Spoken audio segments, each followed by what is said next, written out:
Hello everyone. In this video we will discuss theory base of accounting. जो theory base of accounting के अंदर हम लोग समझेंगे कि बेसिक अकाउंटिंग कॉन्सेप्ट्स एंड जिनको हम जनरल एक्सेप्टेड अकाउंटिंग प्रिंसिपल्स भी बोलते हैं, ये हम लोग यूज़ करते हैं जब हम लोग सारे ट्रांजैक्शंस रिकॉर्ड करते हैं और अपना फाइनेंशियल स्टेटमेंट्स प्रिपेयर करते हैं। कि रिक्वायर्ड इसलिए होता है, इसकी रिक्वायरमेंट इसलिए है ताकि जो फाइनेंशियल स्टेटमेंट है, फाइनेंशियल स्टेटमेंट एंड की क्वालिटी को इंक्रीज करता है। फाइनेंशियल स्टेटमेंट की क्वालिटी को इंक्रीज करता है और उसको मोर रिलायबल बनाता है। और we can compare that financial statement with the financial statement of other organization. हम दूसरी ऑर्गेनाइजेशन के साथ उसका फाइनेंशियल स्टेटमेंट, क्योंकि यूनिफॉर्मिटी है। अगर हमने ये प्रिंसिपल्स, अगर हमने बेसिक अकाउंटिंग कॉन्सेप्ट्स को फॉलो किया है तो वो यूनिफॉर्मिटी भी उनसे बनी रहती है। हम दो ऑर्गेनाइजेशंस की फाइनेंशियल स्टेटमेंट को कंपेयर भी कर सकते हैं इजीली, क्योंकि दोनों same rules, same principles, same concept, same assumptions पे बने हुए हैं। और साथ ही साथ हम उस कंपनी की प्रीवियस ईयर की बैलेंस शीट को इस साल की बैलेंस शीट से भी कंपेयर कर सकते हैं, क्योंकि वो सारे उसी रूल्स, प्रिंसिपल एंड कॉन्सेप्ट्स को ध्यान में रख के बनाई गई है। तो in theory base of accounting का मेन पर्पस है वो इसकी फाइनेंशियल स्टेटमेंट को मोर रिलायबल और कंपेरेबल बनाना है और उसकी अंडरस्टैंडेबिलिटी को इंक्रीज करना है। जो कॉन्सेप्ट हम लोग इस चैप्टर के अंदर पढ़ेंगे, एनसीईआरटी में चैप्टर सेकंड, जो कॉन्सेप्ट्स हम लोग अकाउंटिंग कॉन्सेप्ट जो हम लोग इस चैप्टर में पढ़ने वाले हैं, business entity, money measurement, going concern, accounting period, cost, dual aspect, revenue recognition, matching, full disclosure, conservatism, materiality, objectivity. Okay, now we will discuss these concept in detail. So business entity concept. So business entity concept के अंदर जो business है और जो owner है, दोनों separate हैं।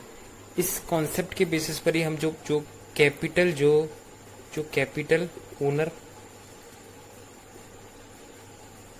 Invest करता है वो लायबिलिटी होती है। क्यों? क्योंकि जो कैपिटल ओनर दे रहा है वो बिजनेस को दे रहा है और वो बिजनेस को पे बैक करनी है ओनर को, इसलिए उसको हम लोग लायबिलिटी मानते हैं।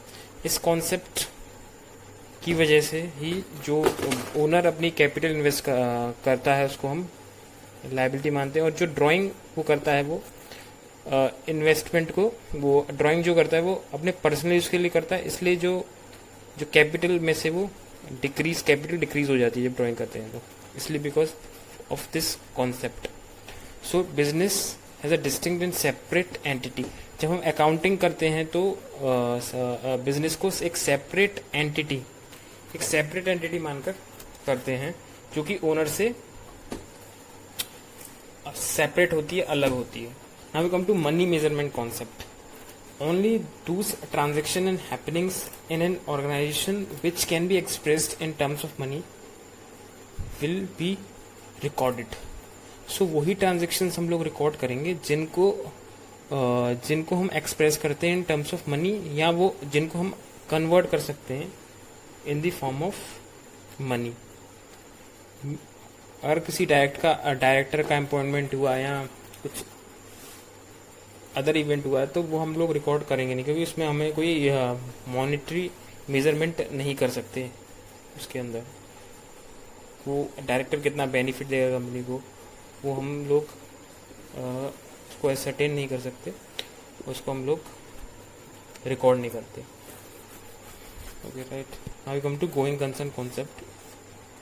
So good that a business firm would continue to carry out its operations. that a business firm मतलब ये कि अगर हम जो अकाउंटिंग करते हैं वो ये सोच कर करते हैं कि ये जो ऑर्गेनाइजेशन है, ये जो फर्म है, ये अपना बिजनेस को क्लोज नहीं करेगी और कंटिन्यू करेगी ओवर द ईयर्स। इसलिए जब हम लोग कोई फिक्स एसेट्स खरीदते हैं तो उसका डेप्रीसिएशन हम लोग ओवर द ईयर बांटते हैं। यानी कि सपोज दैट हमने एक बिजनेस के लिए एक कंप्यूटर खरीदा 40,000 का, तो उसकी जो 40,000 की कॉस्ट है हम लोग प्रॉफिट एंड लॉस अकाउंट में 40,000 उसको राइट ऑफ नहीं करेंगे। हम लोग उसका कुछ परसेंटेज ओवर द ईयर्स, जैसे मान लीजिए 10% 4,000 हम लोग राइट ऑफ करेंगे, फिर दूसरे ईयर में 4,000 करेंगे। ये हम लोग इस तरीके का अकाउंटिंग जो करते हैं वो इसलिए करते हैं कि हमें हम गोइंग कंसर्न कॉन्सेप्ट को फॉलो करते हैं। बिजनेस चलता रहेगा, बिजनेस कभी भी शट डाउन नहीं होगा। इस अजम्पशंस में नहीं चलते कि हम बिजनेस को इस साल में शट डाउन करना है। बिजनेस जो है वो कंटिन्यू टू कैरी है operation indefinitely. Revenue recognition realisation concept. So इस कॉन्सेप्ट के अंदर हमें रेवेन्यूज को किस तरीके से रियलाइज करना है, किस तरीके से हमें बुक्स ऑफ अकाउंट्स में रिकॉर्ड करना है। तो only when they are realized then only we have to record these revenue transaction in the books of account. So revenue is the gross inflows of cash arising from by sale of goods and services by enterprise or used by other of the enterprises by others of the enterprises resources yielding interest, royalties and dividends. So revenue is assumed to be realized when a legal right to receive is arised.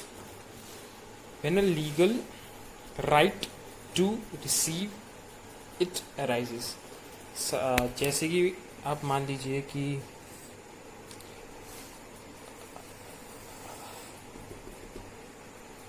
हमने goods sale किए credit पे 1 फरवरी को, तो हम उसको 1 फरवरी को ही रिकॉर्ड करेंगे, क्योंकि हमारा जो legal right to receive it arises 1 फरवरी को हो जाता है। भले ही वो नेक्स्ट फाइनेंशियल ईयर में उसका हमें पैसा मिले अप्रैल में, लेकिन वो सेल उसको रिकॉर्ड हम लोग 1 फरवरी को ही कर लेंगे, क्योंकि हमारा legal right to receive it arise हो चुका है, हमारा लीगल राइट। और सेम अगर हम मान लीजिए अप्रैल का रेंट हमारी बिल्डिंग की कोई पोर्शन रेंट पे है, उसका रेंट हमें मार्च में मिल जाता है, तो हम उसकी रिकॉर्डिंग जो है वो अप्रैल में नेक्स्ट फाइनेंशियल ईयर में करेंगे, क्योंकि हमें जो जो लीगल राइट टू रिसीव अभी अराइज नहीं हुआ है वो अप्रैल में होगा, वो प्रीपेड रेंट हमको मिल चुका है। तो रेवेन्यूज ऑलवेज हम लोग in the books of accounts हम उनको बुक करते हैं, जब ही रिकॉर्ड करते हैं जब वो रियलाइज हो जाते हैं। और रियलाइज कब होते हैं? जब when a legal right to receive it arises. 12 aspect concept. तो इस कॉन्सेप्ट ये जो है एक बेसिक प्रिंसिपल ऑफ अकाउंटिंग है। Every transaction has a dual और two fold effect, therefore be recorded at 2 places, at least 2 accounts will be involved in recording a transaction। कहने का मतलब ये है कोई भी ट्रांजेक्शन होता है तो उससे 2 अकाउंट्स इफेक्ट होंगे। जो निल इफेक्ट होगा वो 2 अकाउंट्स में होगा, राइट। तो जैसे कि राम ने बिजनेस में अपना इन्वेस्टमेंट लगाया 50 लाख का, तो ये जो 50 लाख रुपीस का जो इन्वेस्टमेंट लगाया है, इससे जो बिजनेस एंटिटी जो है उसका कैश इंक्रीज होगा और ओनर सिक्योरिटी बढ़ जाएगी, जो कि एक लायबिलिटी का पार्ट है। ओनर सिक्योरिटी वो 50 लाख से बढ़ जाएगी। जैसे कि हमने एंटिटी कॉन्सेप्ट के अंदर पढ़ा था कि owner is different from the business. तो इसीलिए जो ओनर ने पैसा लगाया है वो बिजनेस में आया है कैश, और उसकी लायबिलिटी इंक्रीज हो गई बिकॉज ये पैसा बिजनेस को ओनर को पे बैक करना है। ओनर को पे बैक करना है, पे बैक करना है, ओनर को पे बैक करना है, इसलिए ये लायबिलिटी है।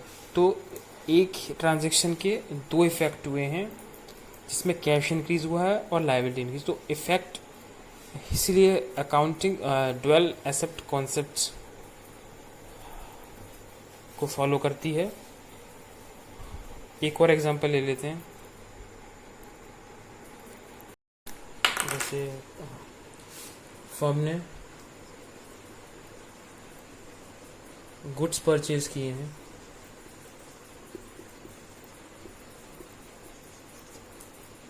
रुपीज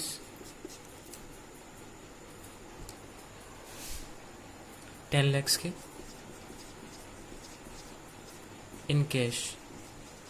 तो इस ट्रांजैक्शन के अंदर हमारा जो कैश जो हो जाएगा वो रिड्यूस हो जाएगा कितने से, 10 लाख से। जो कैश हमारी एसेट्स है वो रिड्यूस हो गई, जो कैश है वो रिड्यूस हो गया। हमारी परचेज वो इंक्रीज हो जाएगी, और जो परचेज है वो हमने गुड्स परचेज किए हैं, तो हमारा एसेट्स इंक्रीज हो गई। यहाँ पर एसेट्स डिक्रीज हो रही थी, यहाँ पर एसेट्स इंक्रीज हो गई 10 लाख से। तो दो अकाउंट इफेक्ट हुए, एक परचेज अकाउंट और एक कैश अकाउंट। तो ये ही आपके ड्वेल एस्पेक्ट है कि ड्वेल इफेक्ट होगा, टू फोल्ड इफेक्ट होगा। इस ड्वेल एस्पेक्ट कॉन्सेप्ट को हम डिटेल में रिकॉर्डिंग ऑफ ट्रांजैक्शन चैप्टर में डिटेल में पढ़ेंगे। अब ये देख सकते हो, assets is equals to liabilities plus capital.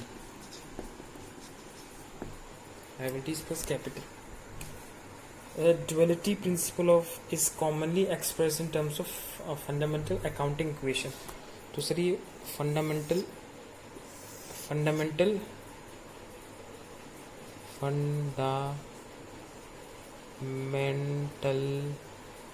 accounting equation है, नॉन अकाउंटिंग इक्वेशन है सर, फंडामेंटल अकाउंटिंग इक्वेशन है ये, right. In other words, the equation states the assets of a business are always equal to the claims of owner and the outsiders. Claims मतलब जो liabilities हैं owner की, तो वो owner capital होगा, या liabilities आउटसाइडर की वो। The claims also called equity liabilities, credit equity. The twofold effect of each transaction affects in such a manner that the equality of both the sides of equation is maintained. तो इन both sides की equality maintain होगी। जैसे हमने पहले example में लिया था, जिसमें हमारी जो लायबिलिटी है वो इंक्रीज हो रही थी, कैपिटल ये इंक्रीज हो रही थी, साथ में एसेट्स भी इंक्रीज हो रही थी। तो दोनों ही चीज़ इंक्रीज हो रही थी, कैपिटल इंक्रीज हो रही थी, तो दोनों ही इंक्रीज हो रही थी, राइट। और जो दूसरा एग्जांपल लिया था उसमें एसेट्स रिड्यूस हो रही थी और डिक्रीज, तो इफेक्ट नील। तो ये दोनों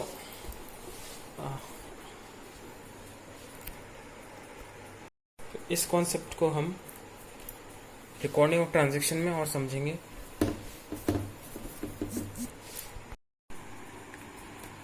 आगे के कॉन्सेप्ट हम लोग नेक्स्ट वीडियो में कंटिन्यू करेंगे। Thank you so much.